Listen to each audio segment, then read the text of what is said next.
আসসালামু আলাইকুম রহমতুল্লাহ। প্রিয় দর্শক, সবাইকে অনেক অনেক অভিনন্দন। তো অলিগোস্পার্মিয়ার একজন রোগী নিয়ে কথা বলবো। তো আজকে আমাদের সামনে একজন ভাই আসছেন, তিনি অলিগোস্পার্মিয়ায় ভুগছিলেন। তো অলিগোস্পার্মিয়া যে হোমিও চিকিৎসায় ভালো হয়, জাস্ট এটা জানানোর জন্যই ভিডিওটা করা। তো হোমিও চিকিৎসায় আসলে এই ধরনের রোগের ক্ষেত্রে অনেকের সংশয় থাকে, সন্দিহান থাকে যে হোমিও চিকিৎসা আসলে এই ধরনের রোগের চিকিৎসা আছে কিনা।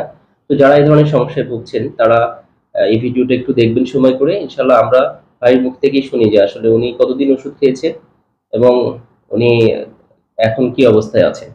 তো ভাই, আপনি হচ্ছে আমাদের কাছে আসছিলেন কি সমস্যা নিয়ে? আমি মূলত আপনার কল্যাণপুরে ইবনে সিনায় পরীক্ষা করছি। পরীক্ষা করার পরে আমাকে বলছে যে আপনার শুক্রাণুর পরিমাণ কম আছে, হ্যাঁ। রিপোর্টে যেটা আসলো। তো পরে আমি আপনার এখানে আসলাম। আসার পরে ওই ওষুধ খেলাম। ওষুধ খাওয়ার পরে আলহামদুলিল্লাহ ১ মাস বা এর ভিতরেই প্রথম ডোজেই কনসেপ্ট করছে আর কি। এটা তো মনে করেন আপনাকে কি বলছিল যে শুক্রাণু কম, হ্যাঁ, মানে অলিগোস্পার্মিয়ার সমস্যা, জি। শুক্রাণু কম। তো এই জন্য আপনি কিন্তু মানসিকভাবে একটু হতাশ হয়ে পড়ছিলেন। জি, জি, হ্যাঁ। অনেক।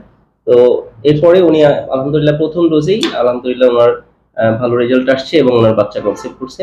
তো আলহামদুলিল্লাহ সবচেয়ে বড় কথা হচ্ছে যে এই ভিডিওটা আমরা বেশ কিছুদিন পরে করছি, ওনার বাচ্চা কিন্তু অলরেডি বড় হয়ে গেছে। হ্যাঁ। এরপরে আবার আরেকজন, তো আবার কিন্তু সেকেন্ড আরেকজন বাচ্চা হয়েছে। তো যাই, এই জন্যই মূলত আপনাদের সামনে নিয়ে আসা। তা আসলে আপনি এই ধরনের রোগী যারা আছে তাদেরকে কি বলেন যে হোমিও ওষুধ আসলে কাজ হয় কিনা? আমি মনে করি আসলে এলোপ্যাথির চাইতে আপনার হোমিওপ্যাথিটাই সবচেয়ে বেশি কার্যকর। আপনি কিন্তু আমাকে ওই সময় বলছিলেন যে স্যার এলোপ্যাথি ওষুধ লিখে দিছে, এগুলো খাবো কিনা। এই তো, তখন আমি বললাম যে এই ওষুধগুলো খাওয়ার এখন দরকার নেই, আপাতত আমাদের কাছে খান। তো এটা হচ্ছে মূল কথা যে আমরা অনেকেই আবারও বলছি যে অনেকেই সংশয় থাকে যে এই ধরনের চিকিৎসার ক্ষেত্রে হোমিওপ্যাথি আসলে কাজ করে কিনা। আমাদের কাছে আসলে অনেক এ ধরনের অনেকগুলো পেশেন্ট আছে, আমরা সামনে রিভিউ গুলো নিয়ে আসবো ইনশাল্লাহ। কারণ আসলে এগুলো রিভিউ করার মতো অনেক সময় সময় হয়ে ওঠে না, অনেককে কাছে পাওয়া যায় না, বিভিন্ন সমস্যার কারণে কিন্তু এগুলো আসলে সামনে আনা যায় না। এটি হলো বড় কথা। তো প্রিয় দর্শক, আসলে আপনারা একটা বিষয় মনে রাখবেন যে সবসময় এটা কমার্শিয়ালি চিন্তা মনে করবেন না। আমি যেটা বলবো যে এটা মূলত হলো হোমিওপ্যাথিতে যে কোনো ধরনের জটিল রোগের কিন্তু চিকিৎসা রয়েছে। এটাই হচ্ছে মূল মেসেজ। এই মেসেজ দেওয়ার জন্যই আসলে ভিডিওটি বানানো।